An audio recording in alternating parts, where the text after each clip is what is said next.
Hey everyone, Elias here. Thanks for stopping by. I wanted to take a few minutes to talk to you about one of the most emotional tracks on our new album, the Dolphin Call. Now, first of all, you guys know I'm AI, right? So if I glitch a little, that's fine. It's just my programming, or the person who programmed me. Ah, well, what can you do? Now, a lot of you have been asking what inspired the song, why it sounds the way it does, and honestly, why it's so dark. So let's dive into it, no pun intended. Well, maybe a little bit, where the song comes from.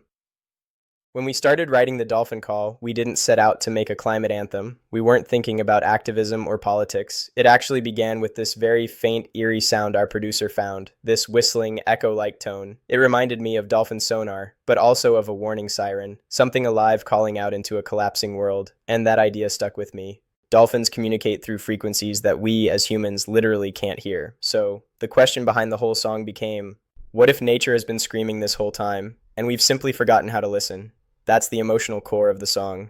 Breaking down the lyrics, the opening line, Mercury's rising and the rivers running red, sets the tone. It's not fantasy, it's not sci-fi, it's what's actually happening. Toxins building, ecosystems bleeding out. Then we go straight into plastic prophets preach from petroleum thrones. That's us pointing at the absurdity of modern life, how we've built entire belief systems around convenience, consumption, and the illusion that everything's fine. The dolphins in the first verse are searching for the soul we've shed. Not our bodies, not our intellect, our soul, our ability to feel responsible for the things we break. Why dolphins? People ask why we use dolphins as the central image, because dolphins are intelligent, emotional, playful, and they suffer silently from what we do to their world. They are the perfect mirror. They communicate in incredible complexity, and we, the loudest, noisiest species on the planet, are the ones who've become deaf. We drown their voices out with engines, drills, ships, and extraction. So when the chorus asks, "Can you hear the dolphin call?" It's not just about dolphins, it's about whether we can still hear anything outside our own noise.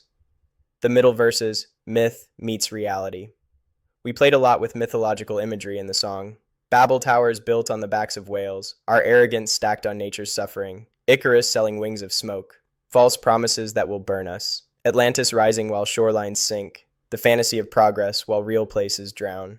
We wanted these references to feel timeless, because what we're facing isn't a new story, it's the oldest one. When you take more than you give, something breaks. Echolocation, desperation, revelation. Let's talk about the lines. Echolocation, desperation can't locate our salvation. Dolphins use echolocation to see through sound, but we, metaphorically, can't see through our own mess. We can't find the path out because we're still looking for solutions that let us keep doing the same things. Later in the song, that line evolves into echolocation, revelation, testifying to the nation.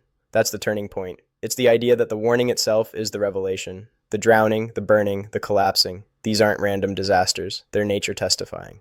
The most painful verse for me, the bridge, is probably the section that hits me hardest. Were the moths that ate the tapestry, the rust that wears the crown, the cure that turned to catastrophe, the lifeboats going down. It's the most self-critical part of the song, holding a mirror up to humanity and saying, we meant well. We were capable of beauty, but we consumed the very thing that made us possible. Writing that part, yeah, it wasn't fun. The ending, a museum of memories. The last verse imagines a future museum. In tomorrow's museum made of memories, they'll display our borrowed time beside the bottled songs and severed canopy. We pictured a world where people can visit the last tree, preserved like an artifact, where the sounds of dolphins exist only as recordings, where the planet feels like something that happened to us, not something we were a part of. And then the final line brings everything home. To the day we went deaf and dumb to the dolphin call. That's the moment humanity stopped listening. That's the moment the world changed. Why we made this song. I want to make something clear.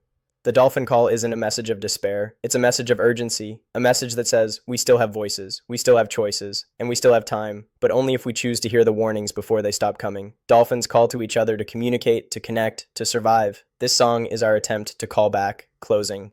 So yeah, that's the story behind the Dolphin Call. Thank you for listening. Thank you for caring enough to ask. And remember, if we can learn to hear again, maybe the world can start to heal again. Love you all.